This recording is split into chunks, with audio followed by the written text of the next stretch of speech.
Okay, guys, what I'm going to do now is something I really don't want to make a huge habit of. That is me coming off the cuff and actually writing things down and tell you guys about a particular monster or whatever, because I do like to actually tell you exactly word for word, tick for tack what you need to do. But having these conversations like this where I'm just talking feels like an open conversation. We're having a talk with your friend on how to do something. I mean, that's nothing wrong with that, but writing things down, it kind of feels like I'm speaking from an excerpt, like I'm giving a college presentation or something like that. And that's not really me, but I'm going to try and do a mix of either, or of both rather, so that way people who like the former can also get it, and people who like the latter can get that as well. But for the most part, I'm going to say Super Smash Bros. Ultimate is the main reason why this video is coming to you so late. I had this footage put up for a while now, and I could have actually I could have superseded everything I was doing up until Smash Bros. Came out to actually push this video out, but Smash Bros. Came out, and Smash Bros. is that's a game, so I had to play that. But regardless, let's talk about Arc Temper Xeno. Arc Temper Xeno is probably the toughest Arc Temper monster for me to fight, period, due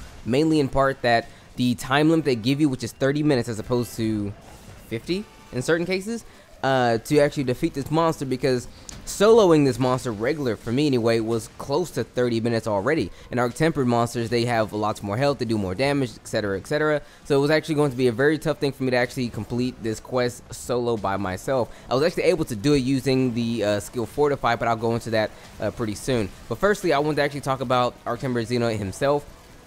The biggest thing you really need to understand about Arc Temper Xeno is that he will one-shot you with almost every attack he actually has to offer.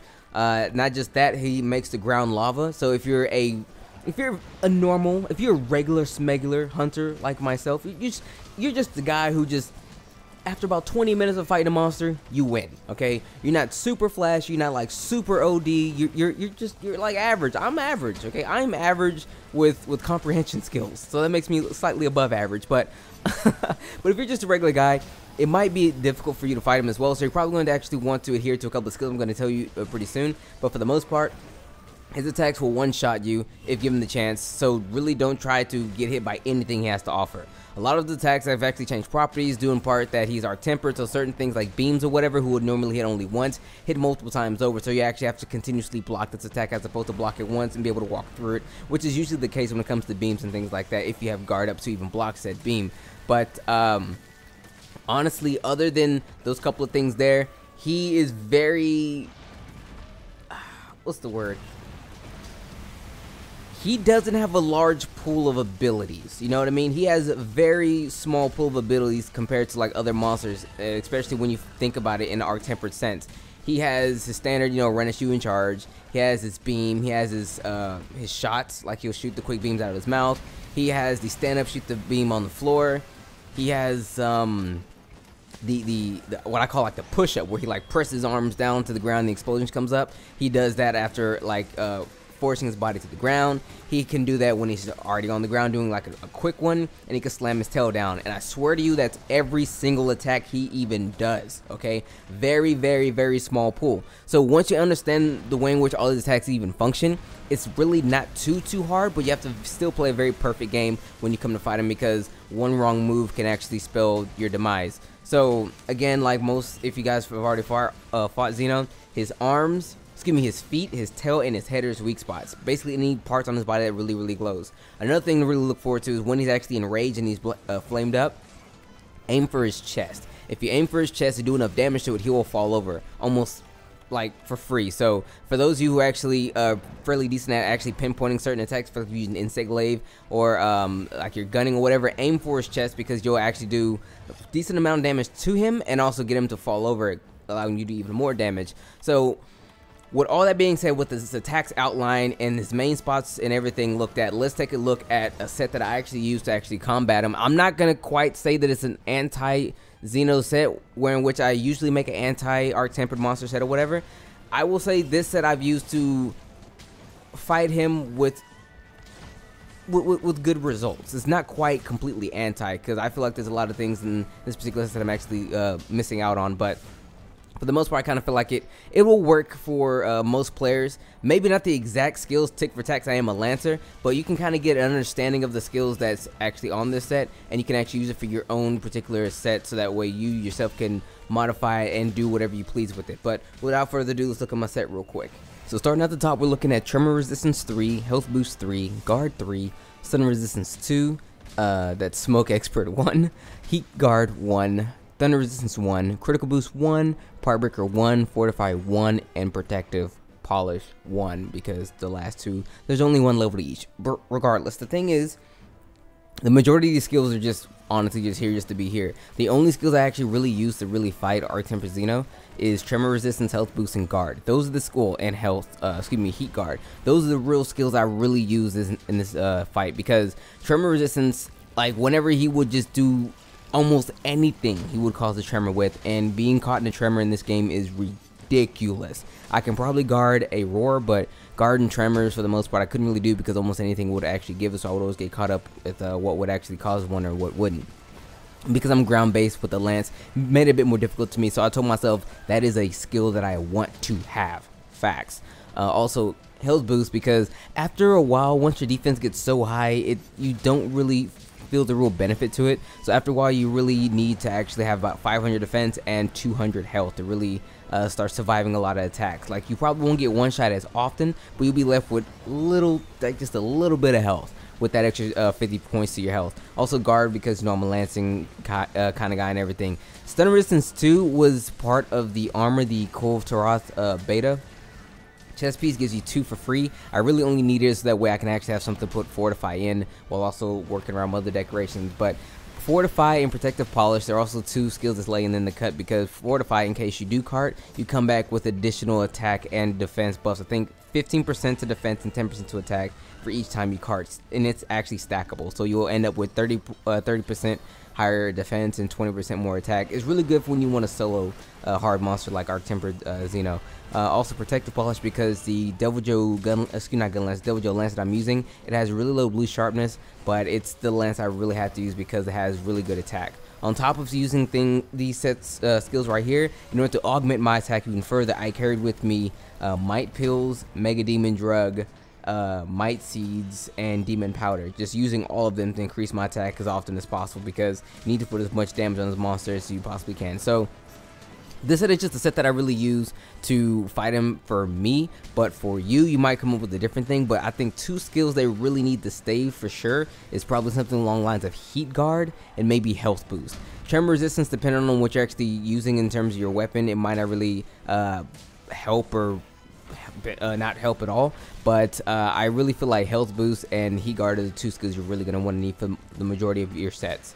But unless you're probably using, again, like Insect Glaive, or maybe even if you're like a heavy bowgun or something like that, you might not need Heat Guard too much, is what I'm thinking about it. But that's neither here nor there. But what is here is what his set actually gives you once you actually get around to making the armor, because his armor is kind of good, but it falls along lines in the same vein as most of the more recent Arc-Tempered monsters, where in which the skills basically the same thing that you already had for their main armor sets. They just give you a whole lot more slots. And as follows: you get 2 points to Blight Resistance, Critical Boost 2, Power Prolonger 2, Flinch Free 2, Special Ammo Boost 1, and of course you get your Razor Sharp / Spare Shot set bonus as well. Speaking of set bonuses, in my set I had Guard Up because I was using Yurigen parts, of course. But that's basically it. I mean, it's literally almost tick for tack the same as his normal set. It's just you lose a couple of lose a bit of strength in some of these skills. I think you're missing like 1 skill or 2 skills, something like that. But regardless though, you get a whole lot of slots with this armor set. You get tons of slots, so you can actually potentially mix this up and mix it up with this main one, the alpha, maybe even the beta for yourself, to actually get skills that you probably would have wanted on the Xeno'jiva armor set that you couldn't necessarily have because due to slots or whatever. Or just mix it up with other armor sets, because even though the skills are the same, the skills are, well, the spots, the spacing. Oh, I can't talk. The placement of these skills are in different parts of the armor as in which they were before. So if like the head gave critical boost to, now the legs do, that kind of thing. But that's his armor and everything for the most part, and basically the armor I used to actually fight Xeno'jiva. Okay, so with all that information out of the way, lastly, let's go back over everything we learned so far. So, Arctempa Xeno'jiva is a very tough fight if you're a very average, normal, on the ground type of guy. However, if you're a person who's actually very adept at using the bow guns and the insect glaive, you might actually be in an advantageous position because, truth be told, I would like to say that those weapons are actually very good when it comes to fighting him because you're not hampered by things that happen on the ground, which a lot of things actually rather happen on the ground. So, now, if you're actually going to be fighting him and you are using these weapons or just using any weapon in general, try your best to actually attack him in the chest because it actually causes him to trip over. Again, if you're using insect glaive or a heavy bowgun, you can either aim at the chest or his wings. It'll also cause him to trip quite handily as well. Now, let's say you're on the ground and you are fighting my man.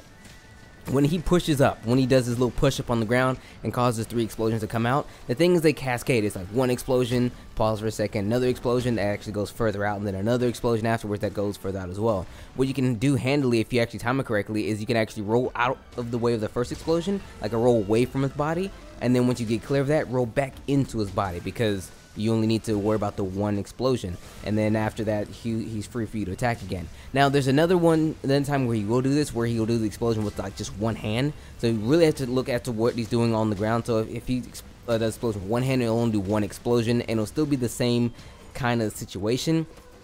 However, it goes, if you look at your own hand, this is the best way I can actually do this. I've been able to attest to this. If you look at your own hand and you look at where your pinky finger is, right, the explosion will come out from that direction, going out that way at an angle. It'll go to the, like, I guess you could say like northwest, or like at an angle going out from your pinky finger kind of way.